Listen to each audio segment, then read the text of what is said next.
Dumpster Fire, and I am here with Danielle Urban and Matt.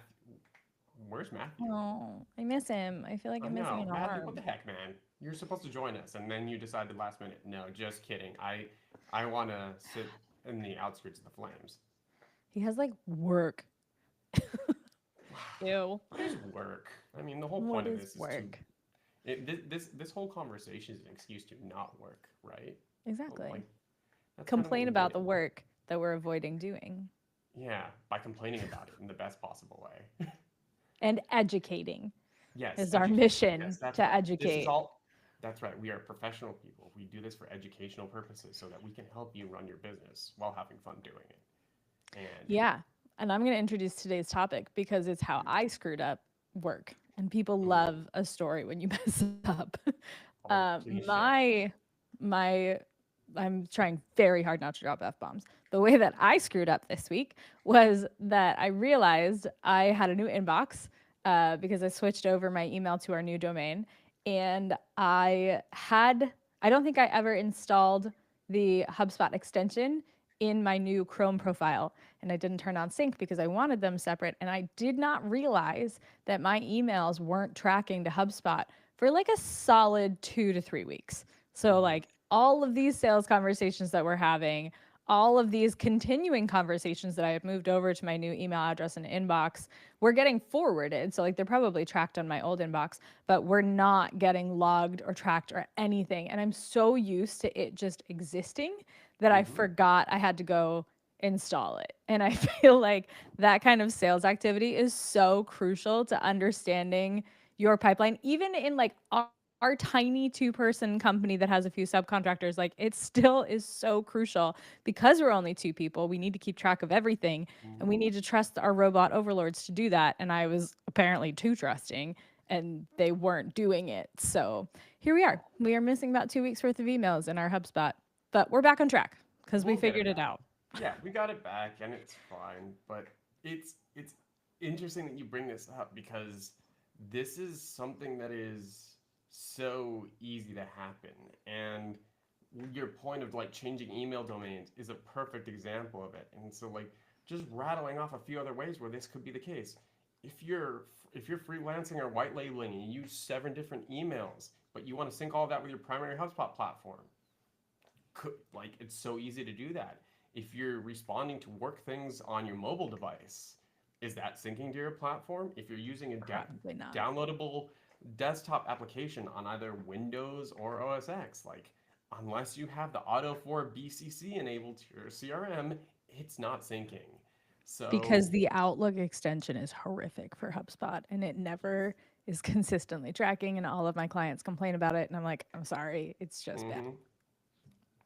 Yeah, Sorry. so it's really there's so many ways that that can cause frustration and issues. So in our shorter conversation today, we're going to focus on a couple things. So one, we're obviously going to be talking about what it is and why it hurts. We're going to provide some ideas for here how can you fix it, and from there we're going to basically say what do you do about that.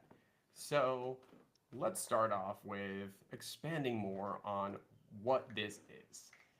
And for those of you who are maybe newer to HubSpot or looking to understand what this tracking is more, essentially all the HubSpot sales extension is a way for you to just keep track of communications activity and log that activity to contact and company and deal records within HubSpot. That's important for a variety of reasons because you need to be able to track your um, need to be able to track these leads and these contacts through the stages in your deal pipeline. And So when you're I'm looking at missing my that, other screen right now because I'm trying to figure out if you can even see that from an admin perspective. Because I know it came up last week, and shout out to Matthew for helping me out with this. When I'm sitting in a partner admin seat, I, for some reason, don't have visibility into whether or not the users in my account have connected their calendar. mm-hmm. And I don't think, even I'm checking in our account, I don't think you have visibility into whether or not someone has installed the extension. I No. think you can see if they've connected their inbox. And like obviously you can see if there are zero logged emails, but you have to go create that report to see that there are zero logged emails and then go chase down your sales team. So if you're onboarding, one person at a time, which is pretty normal, you're not hiring a sales team of 5 and getting them up to speed. Usually I've seen it happen, but usually that's not the Mhm. case. Then how do you keep track of who is doing this and who isn't? There's no great way to see it from an admin perspective. So unless you've got like your onboarding checklist that you are like absolutely a slave to and checking in and like making sure and sitting next to the person as they get set up, like you don't know. You have Mm-mm. no visibility.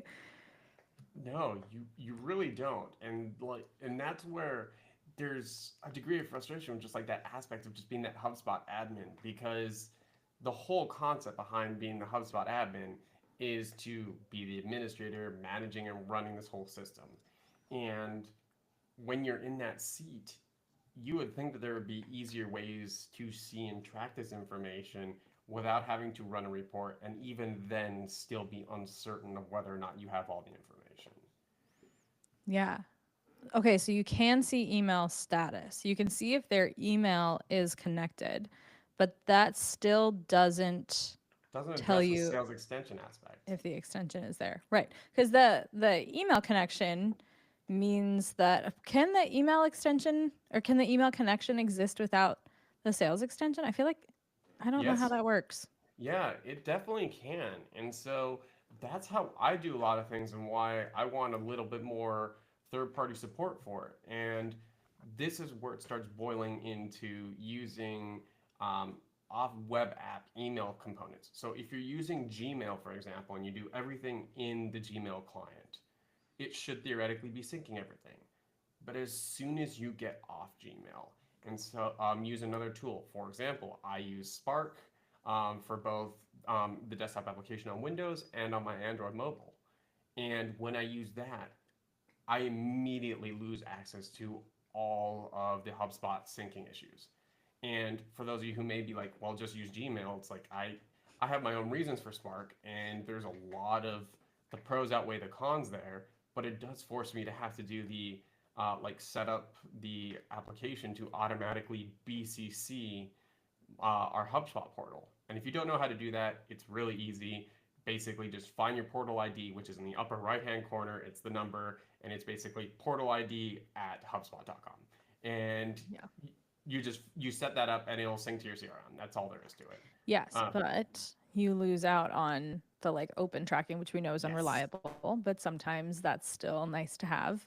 Mm-hmm. And you can see kind of what action has happened on that email. But I will say I use Gmail. I use Gmail across the board. I have different Chrome profiles to help me manage my different logins. They're all color coded so that I can't lose track of it. And then I Mm-hmm. use a Gmail app on my iPhone.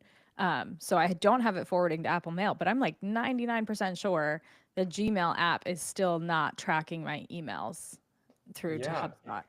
Yeah, and the mobile app, I don't think it is because I don't think so either. the app by definition is set up to run in your browser. And if it's running in your browser, it's tracking. And if it's running on mobile, like it's not. So that's where Yeah. you need to have some of these BCC functions in, which to the point you just made means you lose a lot of the functionality, Yeah. which causes a whole degree of challenge and frustration.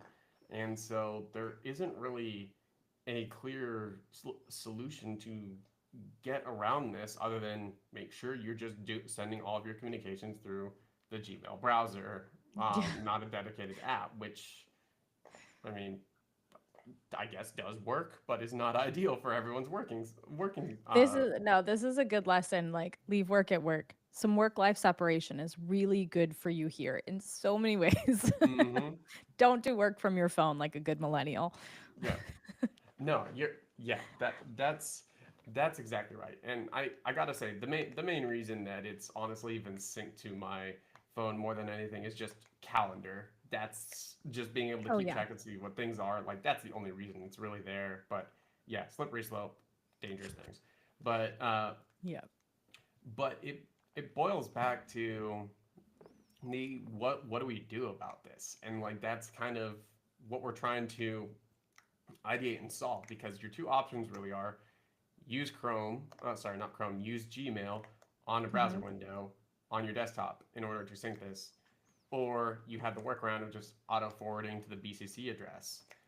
But that, while that can work, it doesn't fully solve all these issues. Obviously. Yeah. Like hacky workarounds are never the real solution here.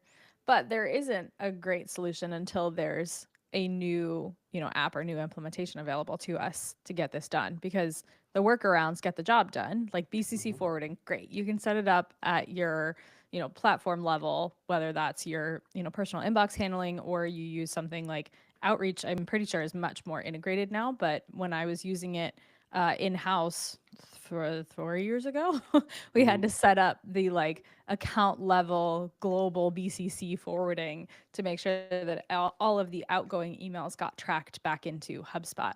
Mm-hmm. Um, and again, like we set it up once, but every time we hired someone, we had to go back and set it up for them. And I had to like sit with them because I couldn't log into their account. They didn't want to pay for my seat, so I couldn't get into Outreach unless I was sitting with the person or use their login. And so like that is the solution. There's not much else that you can do right now unless we're like, hey, everybody, only send emails from inside of HubSpot or on your Gmail desktop. Like that just doesn't. That's not a solution. It's the way to No. get it done, but it's not a solution. Yeah. And I suppose the solution, just like even if we're just spitballing, is just like create either one, improving the third party integrations with other email clients. So there's a handful of popular email clients. So like Apple Mail is one. I know Spark is used by quite a few people, as is Superhuman, as is EM Client. Those are kind of the big five that are used as like downloadable applications that are on multi-platform. Yeah. Expanding the third-party integration into those ecosystems, I think would solve a lot of these problems. Yeah. And if you don't do that, HubSpot just like make the dedicated HubSpot app that I know you're pushing everyone so hard to use, repurpose it. And instead of having it try and be your CRM in your hand, which let's be real, people aren't really using, it's not really adopting that well, change it into being basically a mobile email client and make it a lot more of like a reskinned version of Gmail that works completely natively with your HubSpot, that gives you CRM capabilities and nice to have features where you can keep everything you worked on, but change the focus point to be more of a communications platform, because Yeah. ultimately that's why people are installing it. They're not installing it to add records, they're installing it to communicate with people. Yeah, I have to admit, I've almost never used the HubSpot mobile app. I think I've downloaded it once or twice, like when I was going to inbound, Hmm. but I haven't used it. And I'm also not like a high volume salesperson. I'm not doing really in person visits that often, so I know that we are not the people feeling the pain to go solve for this. But Hmm. I have no idea what the HubSpot app even does, but I know that it's focused on like pipeline management and contact management, not on communication. So I feel Right. like you're right. The solution here is that we need a HubSpot email management, like a HubSpot inbox that you Hmm. could toggle between, your personal email on your Apple and then you hop over to HubSpot to do work things because work life separation. Exactly. And like I don't think it would really be that hard, because you just take some of the best practices of of the email clients, make sure it plays nicely with them, and give an experience that's very similar to what already exists in the conversations inbox. You're Yeah. done. That's all you really need for this. And yes, it would be a proprietary another tool you would need to install, but But I'll since take it it. but it already exists. And so it already existing is make it exist the way that that can be a lot more sensible, so that you're using this app for something else other than, oh, open it up because I don't remember what my meeting link is. Oh, it's copied to my keyboard. Great. Now I can move on with my life. Yeah, I'm searching for some screenshots of the HubSpot mobile app because we might be going off about this and there's already a solution that would Yep. be true to brand for us. Yeah, I have it I'm not installed, seeing it though. and like I quite literally, I know there's the different versions that you can pretty much select different experiences for it, and it's I use it pretty much exclusively for just finding the calendar link. Everything else is just there. It's trying to do too much of the same thing. Too much. It's trying to be a CRM. It's trying to be a project management tool. It's trying to kind of be an Yeah. activity management tool, a contact, and a deal management system. Do, HubSpot mobile isn't necessarily the way it's going to work. Isn't going to be the way that it works ultimately. So that's the takeaway here. I can probably rant about this in five other different ways using very similar terminology, but I think you get the point of it so far. Yeah, well, and I'm looking at their like app store listings and even their knowledge base listing, and it talks about keep on top of conversations, but that's focused primarily on chat. And Mm-hmm. if you, I know chat is, can be difficult to sort of roll out and manage your SEO and your page load time. I've run into that with clients. And so, and also marketing might be driving that chat. So if you don't have the sort of operational flow to have chat be part of your business, then you're not using that part of the app. And that is not the same thing as like inbox management, which is Mm-hmm. still how a lot of sales get done. And so looking at the four screenshots that they have in their Apple Store app listing, they have make and record calls, which great. You want that on your phone, and that, as we talked about, work life separation. Now you have a place for that to live, and all that gets recorded and connected. Fantastic. That's what we want for email. But then the other screenshots are the conversations, the chat function, the social posting is another screenshot, and then reports. And like I none of my clients would use that. Mm-hmm. It's just not real. Yeah, and I mean we don't really we don't use that as like a consultants, and I don't think any contractors or freelancers do either. So, Well, let's put it to the test. Let's revisit this after inbound mm-hmm. when I'm also very spoiled, and inbound has been basically in my backyard for all of its existence, which has made it very easy. So now this year I'll be traveling to San Francisco, very bitter about it. I'm not. But It's so much closer. I know, but I've been so spoiled. Um, but I will actually have to like show up and make this a business trip rather than like coming home and putting my kids to bed at night. Mm-hmm. So I feel like this will be a good test for me to be like, okay, I'm going to keep track of people. I'm going to post. Like I've just been kind of doing that on my own sporadically. And now that we are a real business, welcome to Cartographer Mm-hmm. Consulting. Mm-hmm. Um, we will, I'm going to try and be a little more businessy in my approach, Yep. not in a way that's obnoxious. Like I still want it to feel like a high school reunion because that's what the last inbound felt like and it was amazing. But in the way that I like actually track things so that I can have conversations with you, my business partner, at the end of the day and not Mm-hmm. just immediately forget everything that happened when I go home and read Where's the Fox for the 57th time. Exactly. So I I get it.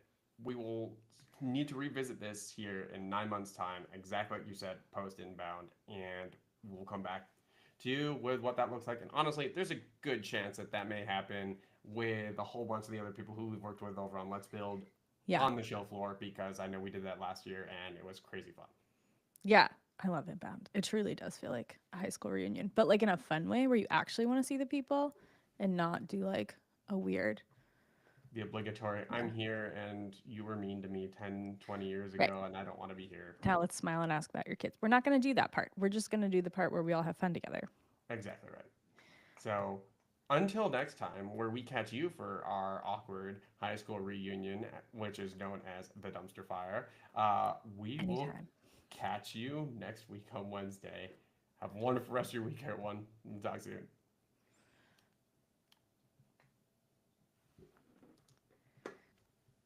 I really have never used the mobile app.